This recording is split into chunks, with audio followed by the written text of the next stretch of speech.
Good afternoon, Vikings. It's a great day to be great. Welcome back to another video lesson with Mr. Brown. This week, we'll begin talking about the Industrial Revolution. The Industrial Revolution wasn't a carryover of Manifest Destiny. It was actually one of the things that made Manifest Destiny possible. But we'll talk a little bit more about that later. I want to start this video off by doing a little Q&A from the questions that you guys put into the Nearpod lesson on Manifest Destiny. So I want to answer a few of those, the ones that I can, as best that I can. Not all of them deal with Manifest Destiny, but a few of them do, and a few of them just tie into U.S. history overall, and a few tie into how we're dealing with this e-learning overall. First question is, why was our president so evil? That's tough to answer. I think there are aspects of his presidency that were evil, and aspects of the United States that were evil. Sometimes necessarily for us to get to the place that we are today, and other times unnecessarily. But whether or not you agree with the necessity of them doesn't mean that you agree that it should take place.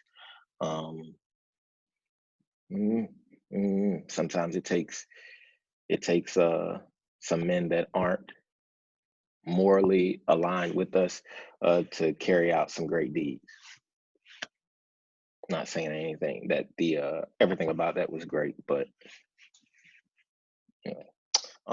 Somebody asked the question, the true or false questions. I'm not sure what you mean by that, but if you want to, you can message me on Edsby and explain to me what you mean by the true or false questions. What were those guys in the transportation doing? So I'm guessing we're talking about the American Progress image. I'll try to pull it up here. The guys with the transportation. I think everybody in this was trying to progress out west and move out west. And so the whole image was about the United States moving and conquering the West. I say conquering for lack of a better term, but trying to get trying to possess all of North America is what that image is trying to portray. So I think those people with the transportation are just trying to move themselves from the east to the west, and I think that's all that it is. All that it's trying to tell you, all that it's trying to portray to you. Trying to find the image.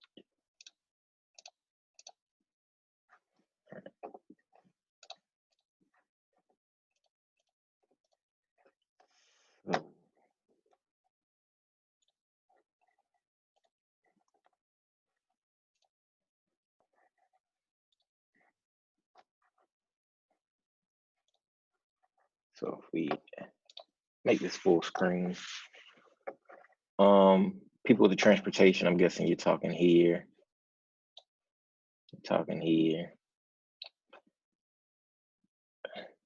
Again, I just think that they're trying to move west. Everything is about moving west. That's what Manifest Destiny was all about. So that's the best answer I can do for you there.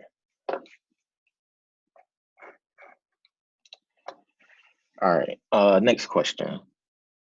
How is the buffalo not charging at the natives, but yet the natives are charging at the buffalo? Like they're so much bigger. I'm guessing you're saying that the buffalo are bigger than the natives. All right, let's share that again.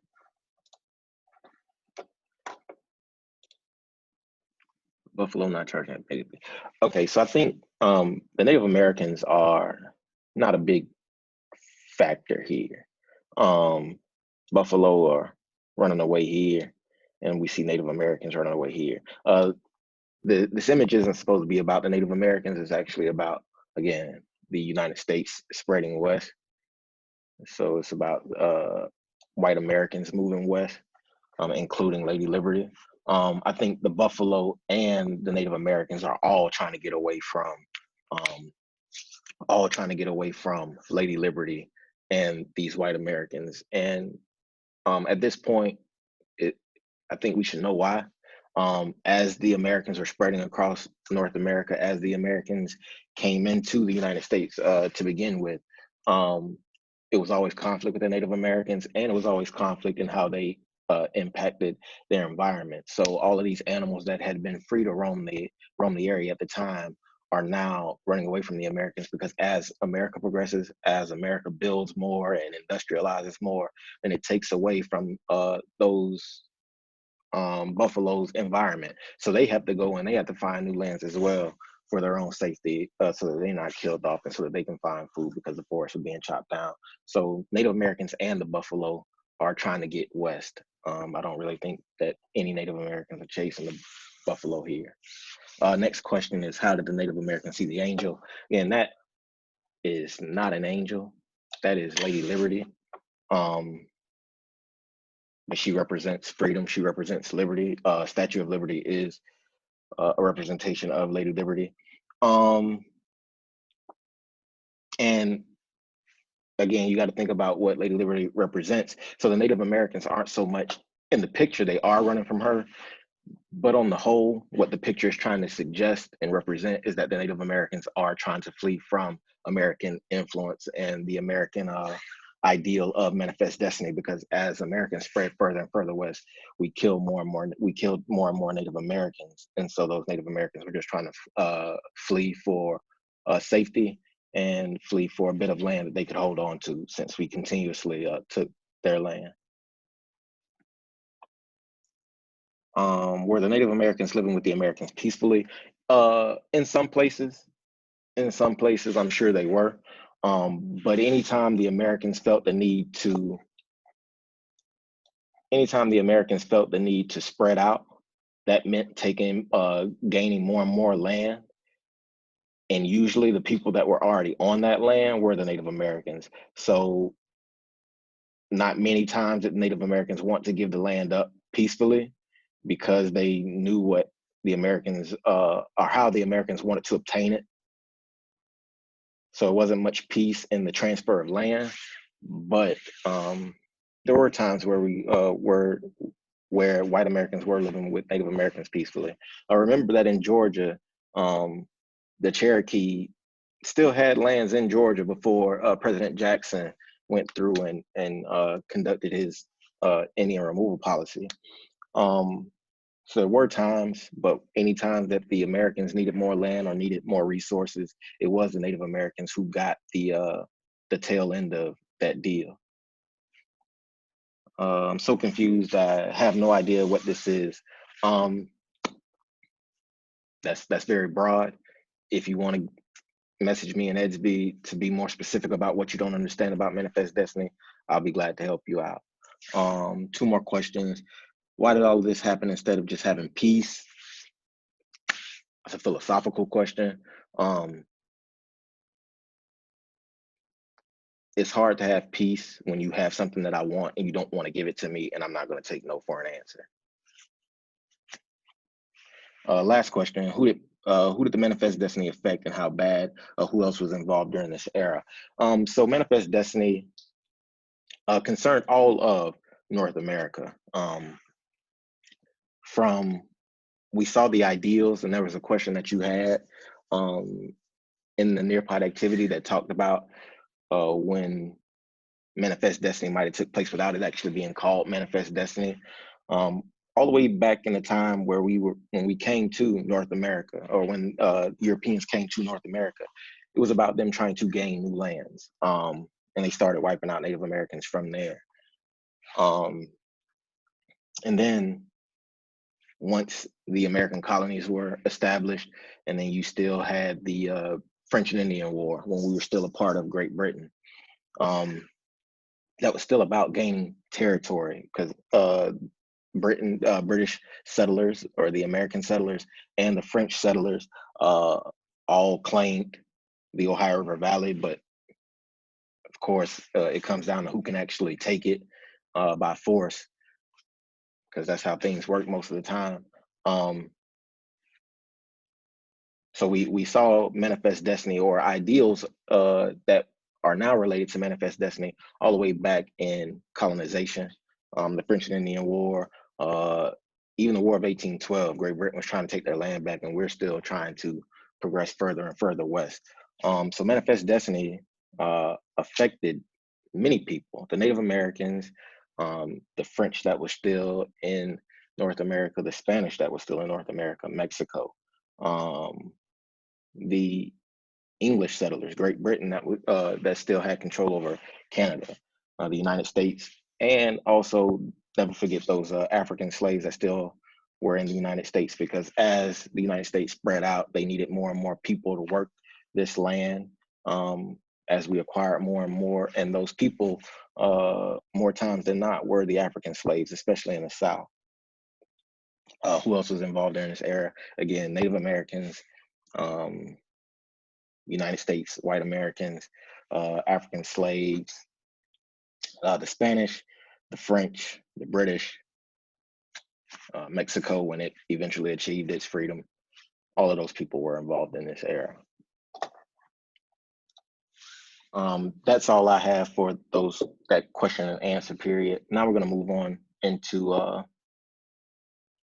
the Industrial Revolution. First, we want to talk about the standards that are involved in the Industrial Revolution. All right, so Manifest Destiny deals with standards 4.5 through 4.8.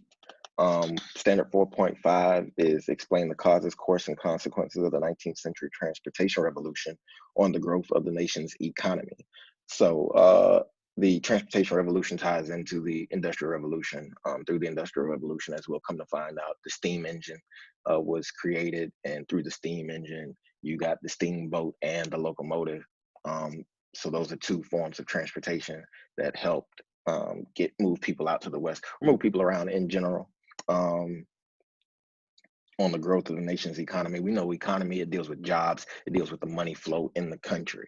So explain what were the causes, explain like the timeline, the course of, and the consequences, the results, the effects of the 19th century transportation revolution, or the invention of these new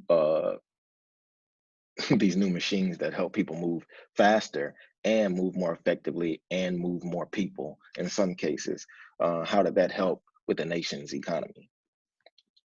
Standard 4.6 says identify technological improvements, meaning inventions and inventors that contributed to the industrial growth.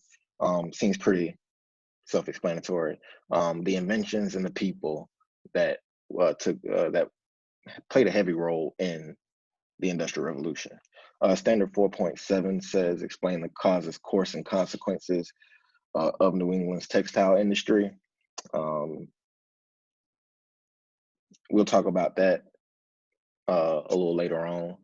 But the textile industry in New England, we know those are northern states in the Northeast United States. How did the textile industry up there and the factories up there grow? What was the causes, the course, and the consequences of those of New England's factories? Standard 4.8 lastly says describe the influence of individuals on social and political developments of this era in American history. So how do these people affect society? How do these people and how do these inventions affect politics in the time period? So U.S. history, even though we go through the course as in a chronological way, simply because we live day to day, doesn't mean that every topic that we study happened one after the other. A lot of these topics that we study happened all at the same time. So as I stated at the beginning of this video, the Industrial Revolution didn't happen after Manifest Destiny. It was one of the things that made Manifest Destiny possible. Without this new growth in technology, without this new growth in transportation, in the way that we farm, and people having the ability to mass produce food, all of that made westward expansion possible and necessary at times. if we can farm more, then that means we need more land to farm. And if we can't find any more land on the land that we possess, then we have to move and spread out and expand our lands wherever we can. And in this case, it was out west.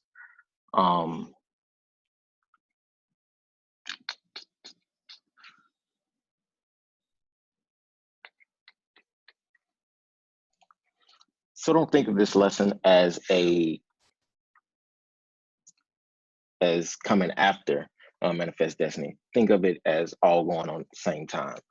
As we move from the Industrial Revolution, we'll move into sectionalism, we'll move into the causes of the Civil War. And all of that stuff is happening at the same time. The Industrial Revolution didn't begin in 1840, where we are chronologically in our history right now. The Industrial Revolution started as early as the 1730s and the 1740s. But because we can only talk about one thing at a time so that we can avoid confusion, then we have to study these things in a chronological manner, even though it didn't happen chronologically in our history. So let's take a look at the birth of the revolution.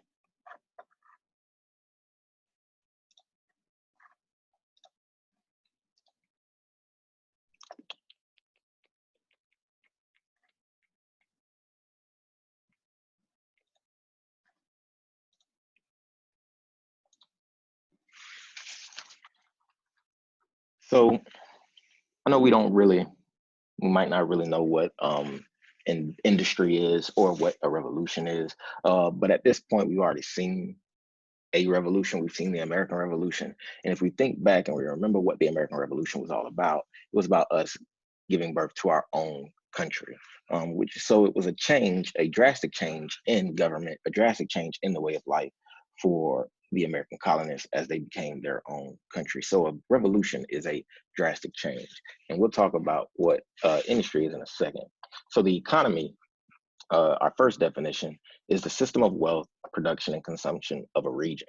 So when we talk about the American economy, we talk about how we make our money, what jobs we use to make our money, what do we produce, what do we trade for, and then in turn, what do we consume, what do we take in, what do we use here in America.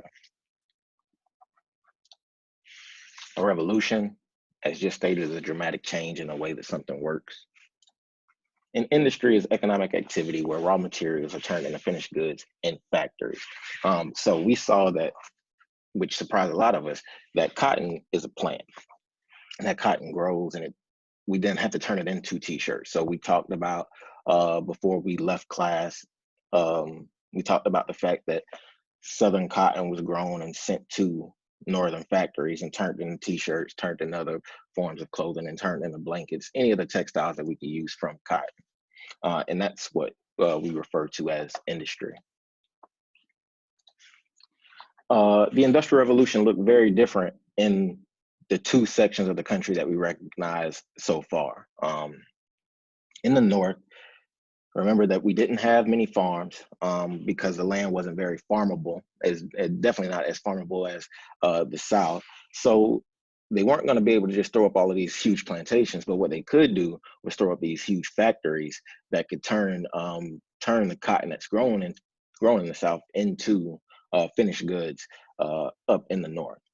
So, but in the South, where we did have those that land, we did have a farming climate. We were able to expand and have more fields. But remember that the cotton gin was invented, and that sped up the production and maximized the production of cotton. So we needed more fields, we needed more slaves. So the Industrial Revolution looks very different as it goes from the North to the South. And we'll talk about that as we go through this week as well. So the United States in 1800, Florida is still Spanish. And you still don't have many of the states in the East that we have today. Mississippi is just a territory. There is no Alabama. Tennessee is here. Kentucky is here, but Indiana and Illinois aren't states. Ohio is not a state yet. There's no Michigan yet. It's pretty much still just the original 13 colonies in 1800. but now they are states. But the Industrial Revolution is going to change all of that. So take a look at these pictures of industry. Of course, these top two are more modern, um, with modern machinery. Um, one thing about these factories is most of them were built near waterways because waterways made it easy for transportation. And some of these mills were powered using water power. So again, you find these factories all around waterways.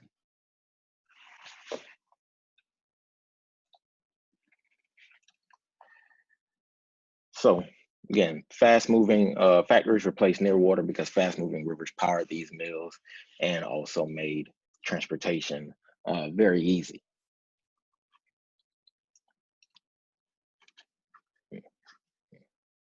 Okay.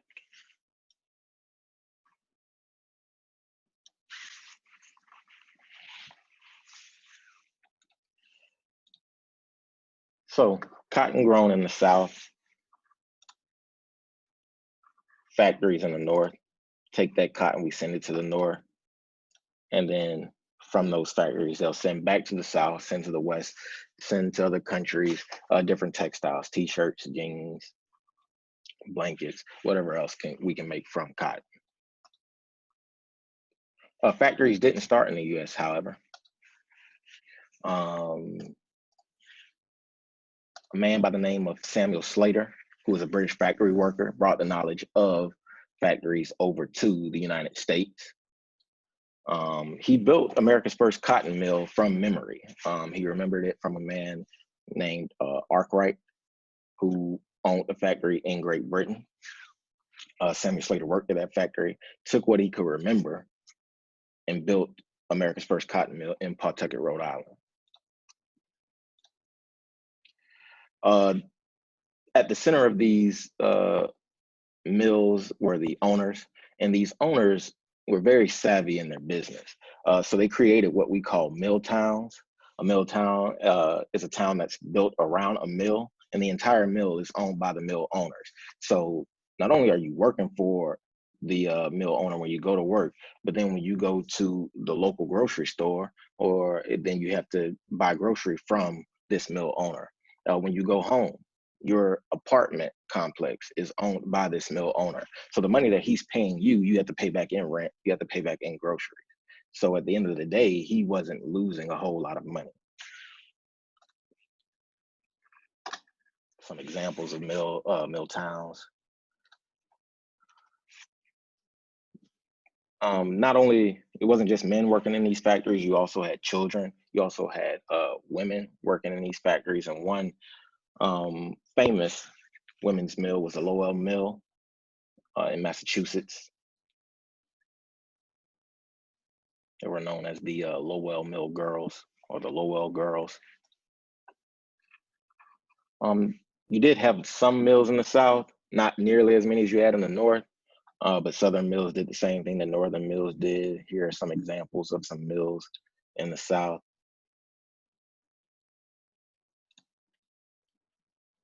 So to wrap it all up, or to wrap up this birth revolution, when the Industrial Revolution began, cotton mills were in the South and plantations were in the North. Early factories were placed near water supplies. The U.S. was the first country to develop factories. Um, no, that's false. This is a true false quiz.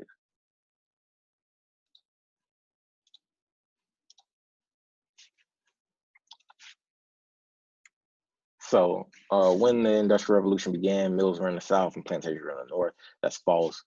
They were in both places. Early factories were placed near water supplies. That's true. That was for transportation purposes and for powering these mills. The U.S. was the first country to develop factories. That's false. That was Great Britain. Factories were always located near a reliable water supply. Yes, same question from as before. British made it a crime to share their factory knowledge. This PowerPoint didn't tell us whether that's true or not, but there might be a reason why Samuel Slater ended up in the United States. Milltown is a town full of mills. No, Milltown is a town built around a mill, and everything is owned by the mill owner. Mills produce textiles from southern grown cotton. That's true. And the first cotton mill was in Maiden, North Carolina. False.